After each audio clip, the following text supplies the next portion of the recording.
नमस्ते सदावत्सले मातृभूमि।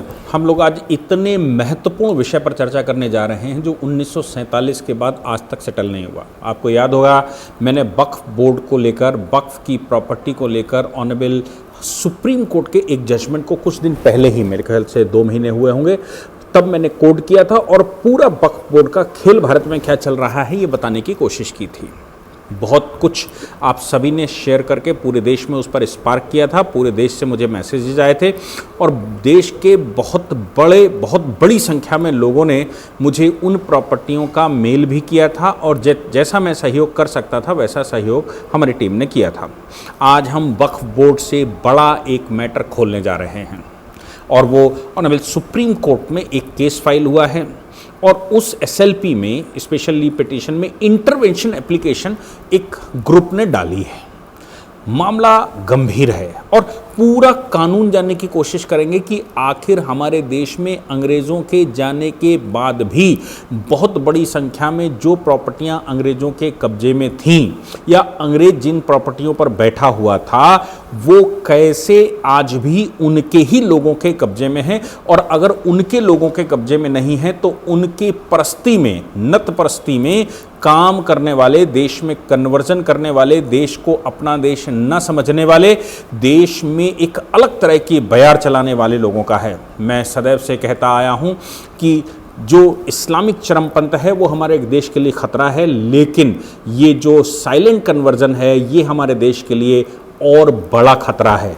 इसलिए हम लोग चर्चा कर रहे हैं एक केस की। आप चाहें तो उस केस को नोट कर लीजिए और उस केस को नोट करने के बाद आप उसको फॉलोअप में ला सकते हैं। Case number 1487/2022 SLP, criminal SLP है, 1487/2022 ऑनरेबल सुप्रीम कोर्ट में है और इसका नाम, जो केस का नाम है वो है Aparchi of Bathery versus state of Kerala. इसके पहले जो केस है कैथोलिक, जो मेन केस है Catholic diocese of Thamarassery versus state of Kerala, SLP criminal diary number 7364/2022 Supreme Court. तो आप सुप्रीम कोर्ट की साइट पर जाकर ये डायरी नंबर डालेंगे या एसएलपी नंबर डालेंगे तो क्या चल रहा है ये आपको पता लग जाएगा। हालांकि अगली डेट इसकी 7 सितंबर है, वो याद रखिएगा। तो 7 सितंबर को इस पर कुछ अपडेट आएगा तो मैं आपको ज़रूर दूंगा। मामला गंभीर है। मामला क्या है कि रोमन कैथोलिक चर्च, अब रोमन कैथोलिक चर्च के एक बिशप के खिलाफ केरला में हाई कोर्ट ने संज्ञान ले लिया और उनके खिलाफ केरला में क्रिमिनल केस फाइल किया गया था कि चर्च की प्रॉपर्टियों को गलत तरीके से वो बेच रहे थे, इसलिए वो नुकसान कर रहे थे और उनको ये अथॉरिटी नहीं है, फिर भी वो चर्च की प्रॉपर्टियों को बेच रहे थे। आप सबको मैं बता दूं, हमारे पूरे देश में चर्च की प्रॉपर्टियों को बेचने का जो डायसिस का चक्कर है वो पूरे देश में इस पर आवाज़ उठती ही रहती है, लेकिन क्रिश्चियन समाज इसको खुलकर इसलिए नहीं कह पाता क्योंकि वो उनके मातहत होते हैं। ज़मीन सारी उसकी होती है, जो बिशप बैठा होता है या डायसिस बैठा होता है, ज़मीन सारी उसकी होती है। उस ज़मीन पर जो कन्वर्ट होने के बाद या जो क्रिश्चियंस हैं वो रहते हैं। स्कूल की, जो स्कूल या मिशनरी के स्कूल या मिशनरी के मिशन हॉस्पिटल्स चलते हैं, उनमें जो नर्स और स्टाफ पूरा रहता है। चूंकि वो माइनॉरिटी के इंस्टीट्यूशंस हैं और वो आर्टिकल 29, आर्टिकल 30 कॉन्स्टिट्यूशन का प्रोटेक्शन रखते हैं, इसलिए एडमिनिस्ट्रेशन उनका पूरा डायसिस के हाथ में रहता है। यानी कि अगर वो लोग जरा सी भी आवाज़ उठाएंगे तो फिर उनके खिलाफ डायस ने अगर कोई ऑर्डर कर दिया या उसने एक्शन ले लिया तो संभव है कि वो निकालकर बाहर कर दिए जाएं। और कन्वर्जन तो हमारे देश में मोस्टली क्रिश्चियन कन्वर्जन तो भरण पोषण के उद्देश्य से ही हुआ है, लालच में हुआ है, इसलिए वो उस लालचवश वहां जुड़े रहते हैं और खुलकर कोई बात नहीं कहते, फिर भी मामले बाहर तो निकलते रहते हैं। इसको पूरे प्रकरण को समझने की कोशिश करते हैं कि आखिर ये चलता कैसे है और केरला हाईकोर्ट ने किया क्या। केरला हाई कोर्ट में जब ये केस, मतलब क्रिमिनल केस फाइल हुआ, केरला हाई कोर्ट में पहुंचा तो इन लोगों ने ये क्लेम किया कि साहब हम रोमन कैथोलिक चर्च हैं, रोमन कैथोलिक चर्च जो गवर्न होते हैं वो वेटिकन से गवर्न होते हैं, हमारा अपना कानून है और वो कानून वेटिकन से गवर्न होता है। इसलिए उनके अनुसार जो बिशप रहता है चर्च का, वो बिशप को पूरे अधिकार होते हैं, वो ओनर होता है। जो प्रॉपर्टी चर्च के मातहत आती है तो कैनन लॉ कहते हैं वो एक्लियास्टिकल सोसाइटी का, यानी कि वो धार्मिक सोसाइटी जो रोम से गवर्न होती है, वेटिकन से गवर्न होती है, उस प्रॉपर्टी का जो कानून है। हाई कोर्ट में मामला गया तो हाई कोर्ट ने इनके खिलाफ जो मुकदमा था उसको क्वैश करने से मना कर दिया। साथ में 2 डायरेक्शन दे दिए। उन डायरेक्शंस में कहा कि भाई इन पर सीबीआई की इन्वेस्टिगेशन होनी चाहिए, पहली बात। दूसरी बात ये होनी चाहिए कि इनके खिलाफ कैसे देशी कानून लागू हों। और तीसरी बात जो हाई कोर्ट ने कहा, उन्होंने कहा कि ये भारतीय कानूनों के तहत आता है, इस पर प्रॉपर इन्वेस्टिगेशन कमेटी बनाकर होना चाहिए ताकि ये पता लग सके कि आखिर ये मामला चल क्या रहा है। अब ऐसे सभी मामलों में हाई कोर्ट ने जब संज्ञान ले लिया, इनको रिलीफ नहीं दी इनके बिशप को, तो वो सुप्रीम कोर्ट आ गए और सुप्रीम कोर्ट में आकर फिर से उन्होंने अपील फाइल कर दी, मतलब अपील फाइल करी, एसएलपी फाइल की। सुप्रीम कोर्ट की एसएलपी में एक बाहर का ग्रुप, लेटी ग्रुप आ गया।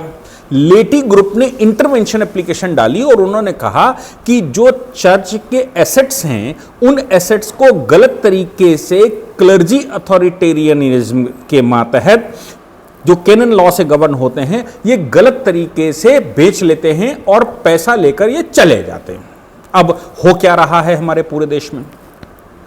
हमारे पूरे देश में उसको करने से पहले एक थोड़ा सा इतिहास है। इतिहास यह है कि भारत में 3 प्रकार के मेन चर्च हैं। एक तो चर्च ऑफ स्कॉटलैंड, दूसरा चर्च ऑफ इंग्लैंड और तीसरा रोमन कैथोलिक चर्च, जो कानूनन यहां पर जिसकी व्यवस्था है। 1927 में वहाँ से, मतलब ये स्कॉटलैंड से लोग आए और यहाँ पर आकर उन्होंने चर्च बनाए, इंग्लैंड से लोग आए उन्होंने यहाँ पर आकर चर्च बनाए, या वेटिकन से आए और यहाँ पर चर्च बनाए। यहाँ पर जो इंग्लिश गवर्नमेंट बैठी हुई थी, उस सरकार ने उनको प्रॉपर्टियाँ दी। जो अंग्रेज छावनियों में काम कर रहे थे, सेना में काम कर रहे थे, उनके लिए अलग से छावनी में चर्च बनाए गए। और जो लोग जो यहां चर्च आए कन्वर्जन के पर्पज से, उन चर्चों को जमीनें अलॉट कर दी गई। भारत में जो जमीनें अलॉट की गई, उन जमीनों की खास बात यह है कि या तो वो किसी राजा के नाम थी या फिर वो किसी जमींदार के नाम थी। तो राजा या जमींदार से वो उनको लीज दिलवा दी गई और सरकार जहां पर छावनी बैठी थी, मतलब मिनिस्ट्री ऑफ डिफेंस बैठी थी, वहां पर एसोसिएटेड चर्च डिफेंस के तहत आ गए। तो 1927 में ब्रिटिश पार्लियामेंट में एक बिल लाया गया और उस बिल के माध्यम से चर्च ऑफ इंडिया एक्ट 1927 पास कर दिया गया। चर्च ऑफ इंडिया एक्ट 1927 के तहत यह कहा गया कि जो चर्च ऑफ इंग्लैंड है, वहां से इंडियन चर्चेस का नाता तोड़ देना चाहिए, स्कॉटलैंड के चर्चों का नाता तोड़ देना चाहिए और भारत में स्वयं में चर्चेस को जो ट्रस्टी हैं उनको प्रॉपर्टी दे देनी चाहिए और भारत सरकार यानी कि ब्रिटिश इंडिया गवर्नमेंट उसको कंट्रोल करेगी, उनको भरण पोषण देगी। तो भारत में जो 1927 में कानून बना, उस कानून में एक शेड्यूल लगा हुआ है। उस शेड्यूल में बताया गया है कि कितने प्रकार की प्रॉपर्टियां भारत में हैं। तो उन्होंने चर्च ऑफ इंग्लैंड की बात की, चर्च ऑफ स्कॉटलैंड की बात की और रोमन कैथोलिक चर्च की बात की। इनमें भी डिफेंस प्रॉपर्टीज यानी कि जो सरकारी डिफेंस सरकार बैठी थी, British government, British India government, उसके चर्चेस हैं। दूसरा, जो सरकार के द्वारा भरण पोषण के द्वारा चर्चेस चलाए जा रहे थे, वो चर्चेस हैं। और तीसरे इंडिपेंडेंट चर्चेस हैं जो दूसरे शेड्यूल में दे रखे हैं। ऐसे 3 प्रकार की व्यवस्थाएं। कंफ्यूजन हो रहा है तो मैं फिर से बताता हूं। ब्रिटिश गवर्नमेंट ने अपने चर्च बनाए क्योंकि उनके कर्मचारी थे, तो वो ज्यादातर देश भर की छावनियों में बने हुए हैं। दूसरे तरह के चर्च, वो चर्च जिसमें ब्रिटिश एडमिनिस्ट्रेशन ने यानी कि सरकार बैठी होगी, तो यहाँ डिस्ट्रिक्ट मजिस्ट्रेट बना होगा, एसएसपी बना होगा, आईजी, डीआईजी, फलाना ढिमाका, उनके चर्चेस हैं जो उनके भरण पोषण से चलते थे। तो डिफेंस का अलग हो गया, सिविलियंस का अलग हो गया। तो डिफेंस के चर्च, सिविल चर्च और फिर प्राइवेट चर्च, ऐसे 3 प्रकार के चर्च हैं। 1927 में डिफेंस के चर्चेस की जिम्मेवारी तो डिफेंस लेती है, इनके चर्चेस ऐसे करके कानून बना दिए गए और सीधी जिम्मेवारी ब्रिटिश इंडिया पर आ गई।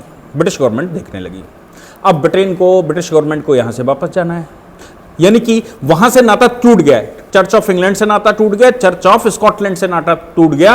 पहले उसको कहते थे church of England in India, अब वो इंडियन चर्च हो गए, इसलिए इस कानून का नाम भी पड़ा इंडियन चर्चेस एक्ट। तो अब यहां पर भारत में जो चर्चेस की बात आई, उनकी कुछ विशेष बातें हैं। विशेष बातें ये हैं कि 1947 में अंग्रेज यहां से जा रहा है, तो British government independent of India act 1947 के तहत डोमिनियन ऑफ इंडिया इनका उत्तराधिकारी हो गया। डोमिनियन ऑफ इंडिया उत्तराधिकारी होने का मतलब ये हो गया कि ब्रिटिश इंडिया के जितने राइट एंड लायबिलिटीज थे, वो सारे right and liabilities dominion of India के पास आ गए। इस कानून के तहत, मतलब इंडिपेंडेंट ऑफ इंडिया एक्ट के तहत, ब्रिटिश जो चर्चेस ऑफ इंडिया एक्ट 1927 है, उसमें ब्रिटिश इंडिया की जगह अब डोमिनियन ऑफ इंडिया आ गया, यानी कि भारत उसका संरक्षण कर लेगा। यानी कि डिफेंस तो भारत की होगी, तो डिफेंस के चर्च सारे भारत के हो गए, सिविलियन चर्चेस जो सरकार चला रही थी वो सारे हो गए। अब प्राइवेट चर्चेस बचते हैं, तो प्राइवेट चर्चेस जो ग्रुप वो सेकंड शेड्यूल में 1927 के दे रखे थे, वो बचे हुए हैं। 1948 में भारत सरकार ने एक सर्कुलर जारी किया। 1948 के सर्कुलर के अनुसार भारत सरकार ने यह कहा कि भाई देखिए, यहां पर बेनिफिशियरी है, ट्रस्टीज हैं, उन ट्रस्टीज से हमें कोई लेना देना नहीं है, लेकिन जो सरकार के द्वारा चर्च चलाए जा रहे थे उन सभी पर सरकारी मदद रोकी जाती है, और जो स्टेक होल्डर उन चर्चों के हैं उनको वो सारे राइट ट्रांसफर कर दिए जाते हैं। यानी कि डिफेंस को राइट ट्रांसफर कर दिए गए, रेलवे में बने थे तो रेलवे को ट्रांसफर कर दिए गए, सरकार के डिस्ट्रिक्ट एडमिनिस्ट्रेशन के तहत बने थे तो डिस्ट्रिक्ट एडमिनिस्ट्रेटर को दे दिए गए, जो सिविलियन चर्च कहे गए। और इसके अतिरिक्त जो प्राइवेट चर्च थे उन पर जो लीज वगैरह बनाकर उनको दी गई थी प्रॉपर्टी, प्राइवेट चर्च यहां पर खुले थे, उनकी लीज करवा दी थी सरकार ने मिलकर। यानी कि वो जमींदार से करवा दिया था, या महलदार से करवा दिया था, या डिस्ट्रिक्ट एडमिनिस्ट्रेशन ने किसान की ज़मीन लिख दी थी, या फिर जो वहाँ राजा बैठा था, सुल्तान बैठा था, नवाब बैठा था, या महाराजा बैठा था, सम्राट बैठा था, जो भी बैठा था उसको कह के ज़मीन अलॉट करवा दी गई। तो कोई 99 साल का पट्टा किया गया, तो कोई 150 वर्ष का पट्टा है, तो कोई 70 वर्ष का पट्टा, ऐसे उन चर्चों के पट्टे कर दिए गए।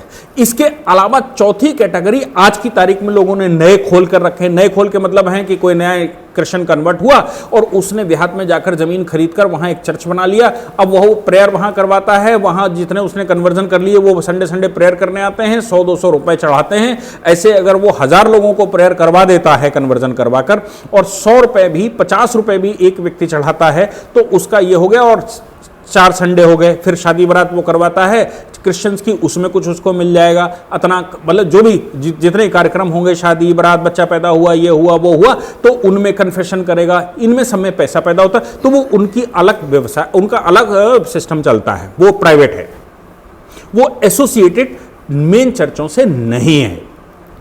अब क्या हुआ, तो 1948 में जब ये सर्कुलर जारी हो गया और कह दिया गया केंद्र सरकार के द्वारा कि हम इनका पोषण नहीं करने वाले, और ये जो शेड्यूल 1927 के शेड्यूल में जो लिखे हुए थे वो हम उन स्टेक होल्डर्स को ट्रांसफर कर देते हैं। 1965 में केंद्र की सरकार ने, मिनिस्ट्री ऑफ होम अफेयर्स ने फिर से एक सर्कुलर जारी किया, और फिर से सर्कुलर जारी करते हुए राज्य सरकारों को यह कहा और स्टेक होल्डर्स को यह कहा, जैसे रेलवे के पास अपनी संपत्ति होती है, डिफेंस के बाद अपनी संपत्ति होती है, और अब नए संविधान के अनुसार राज्य सरकारों की संपत्ति हो गई, जो केंद्र की कभी हुआ करती थी, जो गवर्नर जनरल ने लॉट करवाए होंगे, वो राज्य सरकार की जो संपत्ति हो गई। तो राज्यों को, इनको सबको लिखा गया कि भाई आप अपना चेकअप करवा लें, इन प्रॉपर्टियों के, इन एसेट्स के बारे में जानकारी ले लें, और जो जानकारी आपको मिले उसके अनुसार जो प्रॉपर्टी आपकी है तो वो प्रॉपर्टी आप अपनी उसको गवर्न करिए। लेकिन जो यहां ट्रस्टीज बैठे हुए हैं, उन ट्रस्टीज, प्राइवेट ट्रस्टीज जिनसे सरकार से कोई लेना देना नहीं है, उन प्राइवेट ट्रस्टीज का उनकी रिस्पॉन्सिबिलिटी बनती है, वो अपना देखेंगे। लेकिन जमीन, फिर से कह रहा हूं, फिर से यहां कंफ्यूजन है, जो बिशप बैठा हुआ है, डायसिस बनी हुई है, जो कुछ भी बना है, वो सब कुछ वो लोग देखेंगे। जमीन आपकी है, वो जमीन अगर आपकी है तो उसको आप पीछे से चेक करवा लीजिए और उस पर सर्वे करवा लीजिए। सर्वे करवाकर उसमें कमेटियां जो बनानी है, वो जमीन का क्या करना है ये राज्य सरकार डिसाइड करेगी, रेलवे डिसाइड करेगी, या मिनिस्ट्री ऑफ डिफेंस डिसाइड करेगी, या जिस मिनिस्ट्री के अंडर में आता है वो डिसाइड करेगी। हाँ, ये लोग केवल वहां बेनिफिशियरी रहेंगे, अब ये तो इतनी बात तो हो गई कानूनन। अब इसमें जो भारत में खेल इस समय चल रहा है उसको समझने की कोशिश करते हैं। जो आपको जैसे मैंने कहा कि रोमन कैथोलिक चर्च, इसको आरसी चर्च कहते हैं, आप डॉक्यूमेंट्स में जब पढ़ेंगे तो आरसी चर्च मिलते हैं।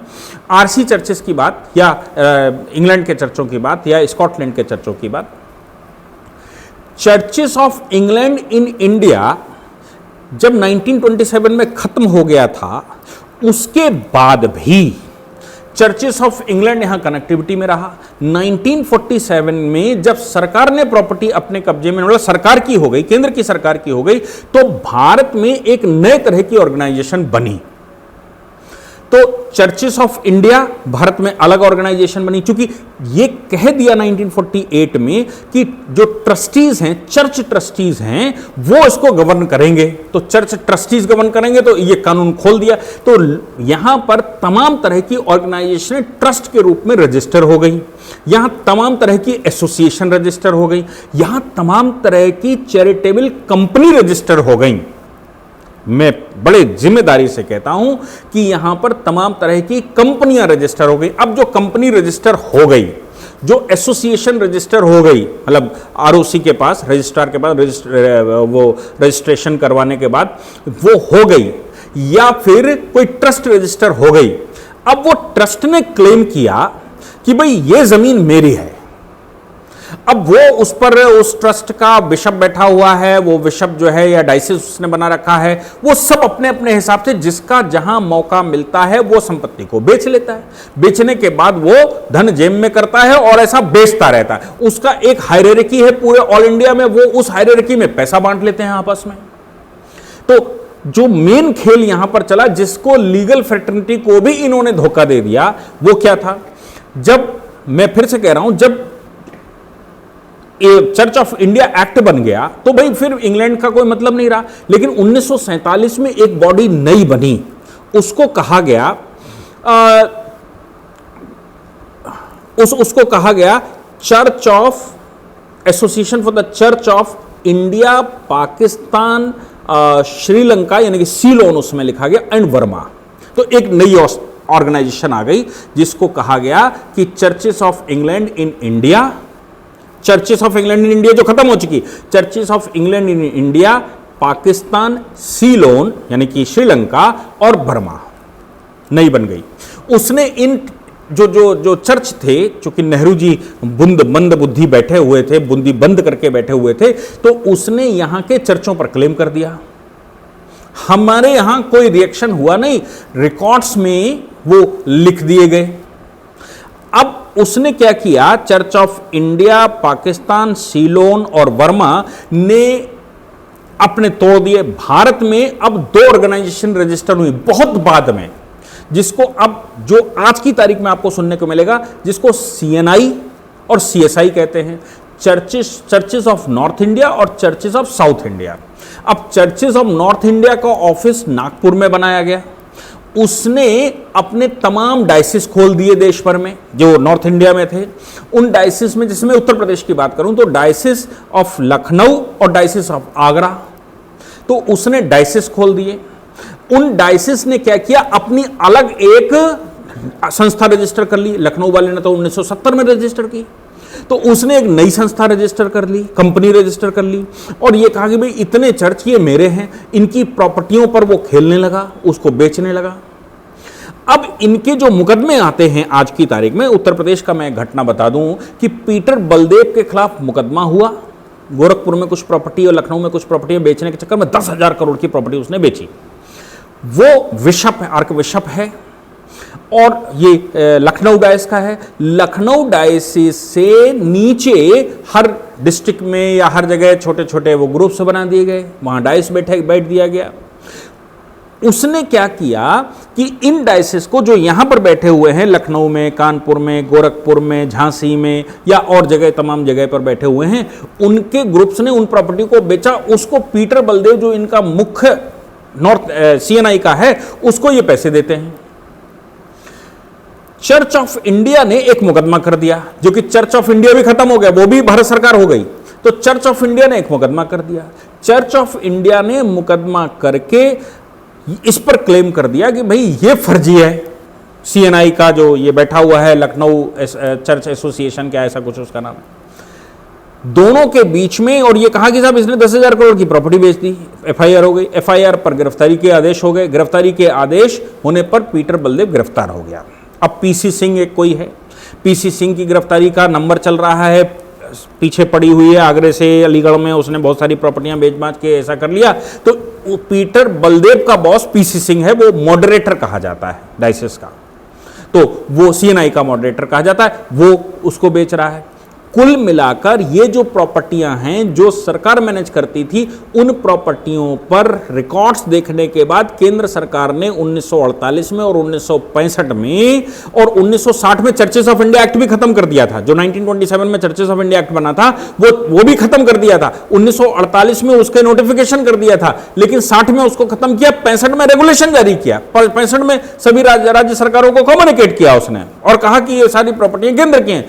किसी भी राज्य सरकार ने उन प्रॉपर्टियों को छुआ नहीं, कांग्रेस की सरकारें थी, बाद में जो सरकारें आई, सारे देश में जो चर्चेस हैं उन चर्च की प्रॉपर्टी आज भी ये डाइसिस बेच रहे हैं, बिशप बेच रहे हैं। इनको कोई मतलब नहीं है कि ट्रस्टी कौन है, इनको कोई मतलब नहीं है कि क्रिश्चियंस का क्या होगा, क्रिश्चियंस के भले बुरे की कोई चिंता नहीं। और मजा यहां पर तब आ जाता है जब वो क्रिश्चियंस को निकाल कर राइट रखते हैं, चूंकि इसको बाहर करने का राइट रखते हैं, चूंकि क्रिश्चियन को निकालने का राइट रखते हैं, इसलिए कोई बोलता नहीं है। कहता भैया ठीक है, हम अंदर आ गए हैं, हमको कुछ लाभ दे रहे हो, हम इसलिए आ गए हैं, अपना भरण पोषण चल रहा है, अब जो कर रहे हो वो करो, हमारा तो चल रहा है कम से कम।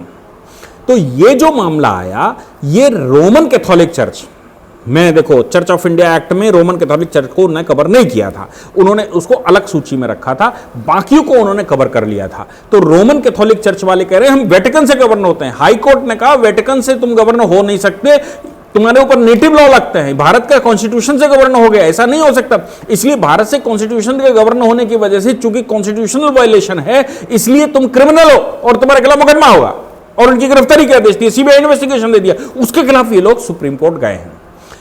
भारत के किसी भी डिस्ट्रिक्ट में आप जाएंगे तो डिस्ट्रिक्ट हेडक्वार्टर के पास आपको तमाम क्रिश्चियन लैंडें मिलेंगी, जमीनें मिलेंगी, और बहुत बड़े भूभाग पर मिलेंगी, जो कि लगभग सभी सरकारी जमीनें हैं, जिन पर ये डाइसिस, बिशप और दुनिया भर की ऑर्गेनाइजेशन बनाकर जो जहां बैठा है वो वहां उसको बेच लेता। आपस में जब कन्फ्लिक्ट होता तो बंटवारा हो जाता कि ये वाला हिस्सा तुम्हारा है, ये वाला हमारा है, जबकि उनका किसी का कोई अधिकार उस पर अभी तक मुझे नहीं लगता। इस पर बड़ी बहस की आवश्यकता है। सुप्रीम कोर्ट में लेटी ग्रुप ने ये क्लेम किया है और उन्होंने कहा है कि क्रिश्चियंस की भलाई के लिए कोई काम नहीं करते। ये प्रॉपर्टियां, इन प्रॉपर्टियों को बिशप को एकाधिकार जो दिया गया है, या डाइसिस को जो एकाधिकार दिया गया है, वो एकाधिकार से इनको वंचित किया जाए। इन पर कोई ऐसा रेगुलेशन बनाना चाहिए जिससे इंसाफ हो सके। मैंने आपको बताने की कोशिश की कि आखिर मामला पूरा क्या है, माजरा क्या है। आगे जिस दिन ये तारीख पड़ेगी और अपडेट मैं आपको देने की कोशिश करूंगा। मुझे उम्मीद है कि इस लेक्चर को आप सभी लोग पूरे देश में फैलाएंगे, ताकि ये वक्फ बोर्ड से बड़ा जो गेम है, जहां मैंने कहा चर्च बना हुआ है, स्कूल बना हुआ है, सेंट एथोनी, सेंट फलाना, सेंट ढिमाका, सेंट ये, सेंट वो, ये सब सरकारी जमीन है। इन पर सरकारें चेत जाएं और आप सभी लोग उनके डॉक्यूमेंट्स पुराने निकाल सकें, पुराना उनका रिकॉर्ड, जैसा कि केंद्र सरकार ने कहा कि इनका पिछला रिकॉर्ड निकालकर, रेवेन्यू रिकॉर्ड्स निकालकर इस पर राज्य सरकारें अपने हिसाब से एक्शन ले सकती हैं। राइट है, नहीं लिया अभी तक, कौन चिंता करेगा, डीएम क्यों देखेगा। और डाइसिस प्रॉपर्टी बेचते हैं तो सरकारी मशीनरी को भी बटता है, कुछ ना कुछ चल रहा है। कोर्ट में भी CNI को बहुत जगह रिकॉग्नाइज किया गया है, कोर्ट में भी बहुत जगह church of England in India, Pakistan, Verma, Ceylon को रिकॉग्नाइज किया गया है, चर्च ऑफ इंडिया को भी रिकॉग्नाइज किया गया है, एंजेलिकल चर्च ऑफ इंडिया को भी रिकॉग्नाइज किया गया है। तो ऐसे बहुत सारी एसोसिएशंस काम कर रही है। इनको जिस प्रकार से वो आपस में लड़ते हैं, कोर्ट चले जाते हैं, कोर्ट एक के फेवर में ऑर्डर कर देता है और वो उसको बेचकर दोनों सेटल कर लेते हैं। मुझे लगता है कि आप सभी लोग इस लेक्चर को जितना ज़्यादा शेयर कर सकते हैं उतना शेयर करेंगे। बिल्कुल ये वैसे ही लेक्चर जाना चाहिए जैसे वक्फ बोर्ड के विषय में मैंने एक बार बताया था पूरा, तो उसके बाद उस लेक्चर को 15 लाख लोगों के बीच में शेयर किया गया था, जिससे पूरे देश में वक्फ को लेकर एक नई बयार शुरू हो गई, वक्फ को लेकर नया काम शुरू हो गया। मुझे लगता है इन क्रिश्चियन प्रॉपर्टियों पर भी इंसाफ हो, इसके लिए हम सब मिलकर काम करेंगे। ये 47 का पचड़ा है जो अब सॉल्व होना आवश्यक है। नहीं सॉल्व होता तो मुझे लगता है कि अब भी अगर हम सॉल्व ना कर पाए तो भविष्य में कभी नहीं कर पाएंगे। जय हिंद, जय भारत, वंदे मातरम।